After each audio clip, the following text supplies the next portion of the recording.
be here today. Obviously, this is a very significant point in history for us. We are going to be losing our Speaker of the House of Representatives at the end of the year. And Tom, obviously, as we all know, has been a great friend to the region and is a tremendous resource for us here in North Carolina. And we wish him well when he goes into the United States Senate as our next senator from the state of North Carolina.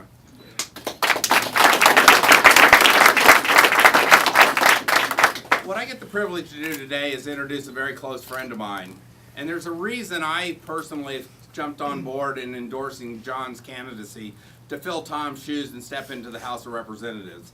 It's time that we continue the tradition of having great leaders from this area in Lake Norman, and John will be that great leader for us here.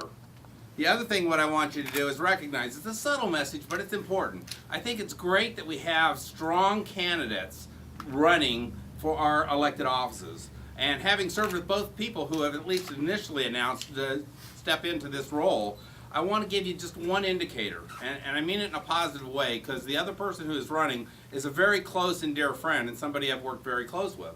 And again, we have excellent candidates running. But there's a message, if you take away, that every single person who has served with both candidates, they're all endorsing John. There's a message there.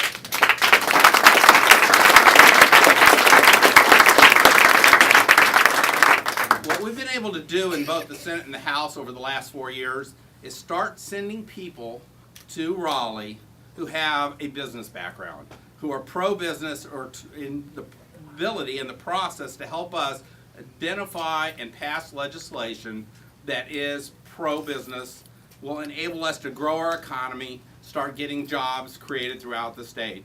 John is that person, and I'll tell you, it's a real subtle thing, but it's a very important differentiation, is when you are not just signing the back of a check, but you're the person who signs the front of a check.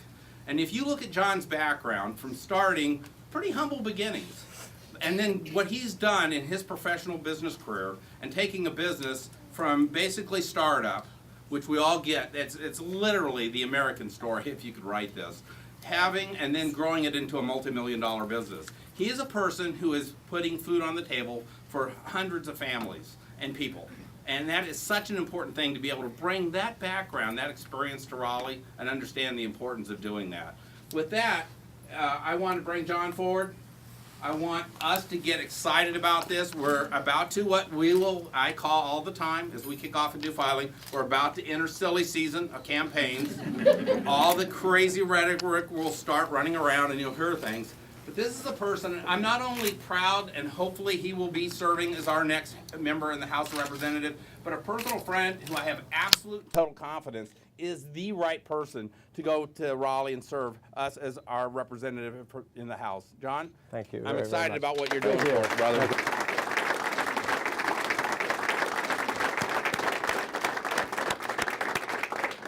Thank you very much, Jeff. It's an honor to have someone like Jeff who has been very instrumental to Cornelius, not only as our mayor, but of course serving us, representing the 41st District as our senator. He is up for re-election. You have my support and everyone who's supporting me. Let's get behind Jeff as he embarks on his second term of serving. So why am I here? Why am I running? Well, when I was re-elected for my second term to the town of Cornelius, it was shortly after the re-election, my phone really started to ring. And it was from a lot of people who are with me today, electeds, business community leaders, and they all said, hey, we want you to think about entering this race. The message was consistent, it was clear, and it was repetitive. And that is, they wanted another choice. They wanted a candidate to enter this race that exemplified deliberate leadership and had a pro-business background and a proven track record. So that is really why I'm running. Now let me tell you about John Bradford. Many of you know me because I've been your town commissioner for the last few years. You know me from my work on the chamber as a board member. You know me from my business at Park Avenue Properties. But I don't think you really know me. My mom and dad, I have a sister. I remember my mom and dad working multiple jobs. The reason I share that with you is I only know getting up every day and going to work. That's what my parents instilled in the two of us. And it wasn't doing one job, it was doing multiple jobs. And it wasn't because we were poor. We were a very middle-class family. We didn't come from fortune, we didn't come from fame, but I came from parents who believed in hard work and no handouts. We were never lucky enough to get handouts, quite frankly. So my parents worked multiple jobs so we could camp, so we could pull the travel trailer and go places and have vacations. So at an early age, I was selling things. You know, I was pawning lemonade, I was cutting grass. I mean, and my son is on the same path. So my great-grandfather served on the Charleston County School Board for over 50 years. Now, I'm 39 years old, so that means he has served my entire life plus another 11 years. And for that, to this day, there's a high school named after my great-grandfather down in Charleston. It's called Stall High School.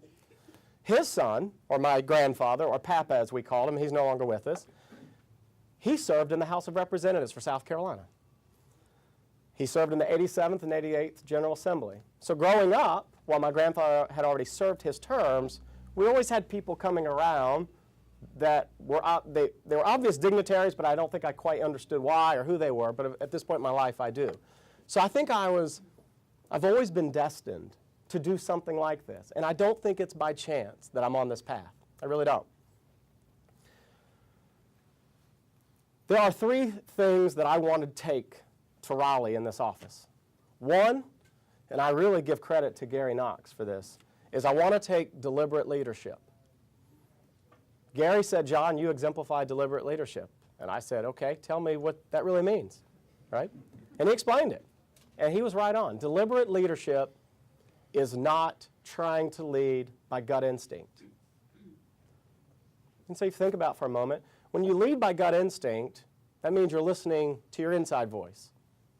Well, as your representative, my inside voice is a voice of one. I represent a district now, right? That's the plan. I can't just listen to my voice. I have to listen to all the voices. Being a deliberate leader means listening to both sides of every story. Every story, as we know, has two sides. It's understanding the goods, the bads, the pros, the cons, and then it's making the best informed decision you can when you make your vote, and then it's standing behind it. And I have really worked hard as a town commissioner in my business, on other boards that I serve on, to do just that. I just think it's called being fair. So I will take deliberate leadership with me to Raleigh. The other thing I'm going to take is business relevance. I don't mind telling you I have zero plans of quitting my day job and going to Raleigh. In fact, I think anyone that says that they're going to go to Raleigh and only do Raleigh really means that's a full-time politician. Well, we know what full-time politicians do. Just look across into Washington. I don't want to be a full-time politician. I want to go to Raleigh, I want to do my job, I want to be effective, I want to get home. Because I have a business to run, because I've got 4 mouths to feed. You know, Park Avenue, we started almost 7 years ago. We started with zero. We've turned it into a regional company.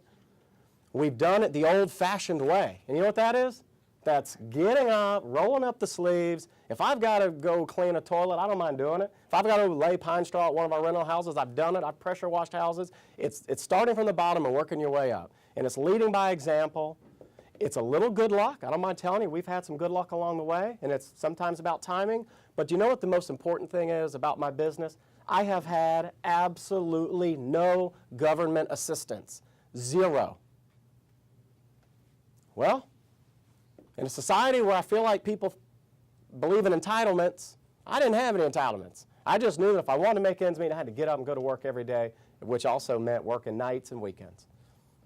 So business relevance, I'm going to take to Raleigh. The third thing, I think, is government and board experience. I've been your commissioner for 2 years. I was just reelected to a second term. I've served on lots of boards, still serve on several boards, and I enjoy it. I think it's important to understand that as a candidate, when I say I'm pro-business, I back it up. Because I think it's easy to say you're one thing and to actually be it. When I say I'm pro-business, if you look at my voting track record as a Cornelius Town Commissioner, every vote I have made has been to support this economy and to support this business, and anyone that says they're pro-business should graciously get out of the way and go look at the voting record, and you will clearly see who is and is not pro-business. Thank you.